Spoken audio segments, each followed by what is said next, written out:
सभी योग प्रेमियों को योगाचार्य महेश भट्ट का सादर प्रणाम ऋषिकेश उत्तराखंड से।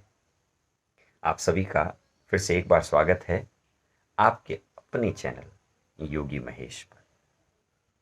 चलिए, हमने एक नई चर्चा इस चैनल के माध्यम से शुरू की है पतंजलि के अनुसार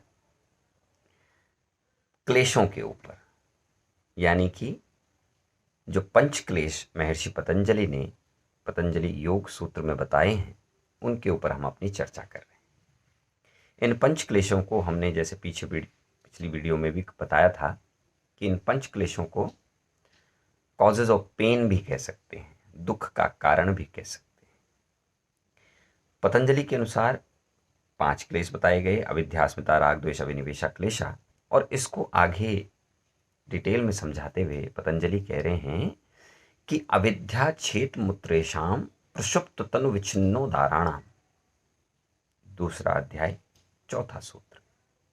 पतंजलि कह रहे हैं कि अविद्या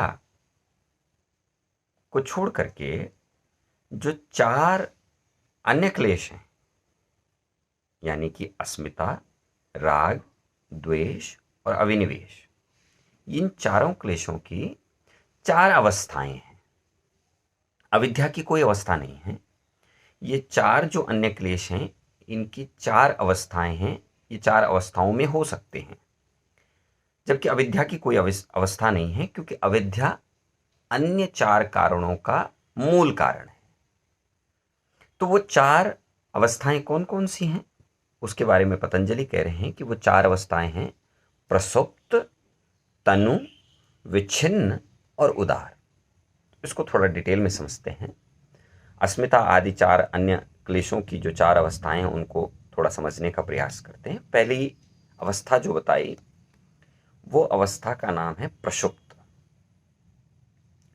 यानी कि चित्त में जो क्लेश विद्यमान है परंतु वह अपना कार्य नहीं कर पा रहा है, वह प्रसुप्त अवस्था में है। यानी कि आप शाब्दिक भाषा में ये भी कह सकते हैं कि कोई क्लेश हमारे चित्त में, वो राग हो सकता है, द्वेष हो सकता है, अभिनिवेश हो सकता है, अस्मिता हो सकता है। इन चारों में से कोई भी जो क्लेश है वो चित्त में है परंतु कार्य नहीं कर पा रहा है, जागृत अवस्था में नहीं। तो उसको उस समय प्रसुप्त अवस्था कहा गया है। वो कार्य नहीं करता है, चित्त में है, बीज रूप में है पर कार्य नहीं कर पा रहा है, तो प्रसुप्त अवस्था। फिर दूसरी अवस्था का नाम आता है तनु। तनु अवस्था वह अवस्था है जिसमें क्लेश को योग शक्ति के माध्यम से शक्तिहीन कर दिया गया है।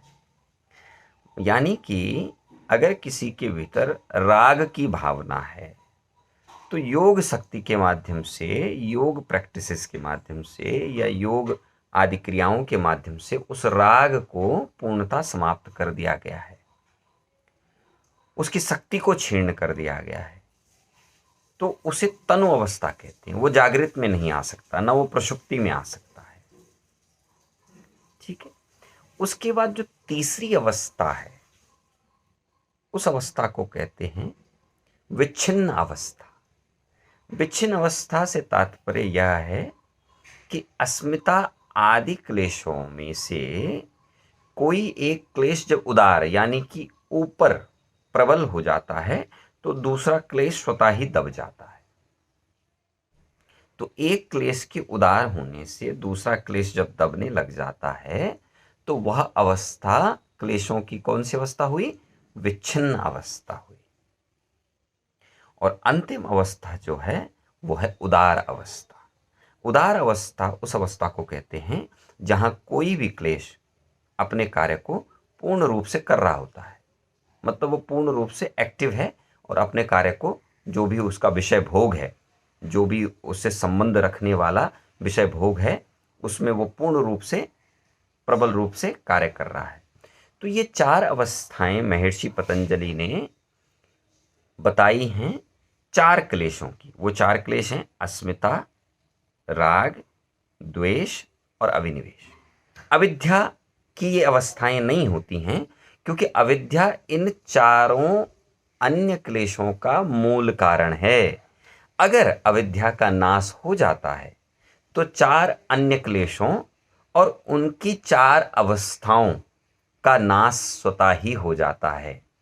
यह महर्षि पतंजलि दूसरे अध्याय के 4थे सूत्र में बता रहे हैं। आगे की वीडियो में हम जो चर्चा करेंगे वो चर्चा होगी अन्य क्लेशों के विषय में, यानी कि आगे की वीडियो में हम जो डिटेल में पढ़ेंगे, यह तो हमने 4 अवस्थाएं पढ़ी आज, या उनके ऊपर हमने डिस्कस किया। जो आगे हम चर्चा करेंगे वह चर्चा होगी अविद्या, अस्मिता, राग, द्वेष और अभिनिवेश के ऊपर। अभी जो चर्चा हमारी हुई वो अस्मिता, राग, द्वेष, अभिनिवेश की 4 अवस्थाएं जो होती हैं उनके ऊपर, अविद्या को छोड़कर। आगे हम डिटेल में पांचों के पांचों क्लेशों को पढ़ेंगे। उसके लिए आपको हमसे जुड़ा हुआ रहना पड़ेगा, और जुड़े हुए रहने के लिए आपको हमारे चैनल को, आपके अपने चैनल को लाइक, शेयर और सब्सक्राइब करना पड़ेगा। आप सभी को मेरा सादर प्रणाम। धन्यवाद।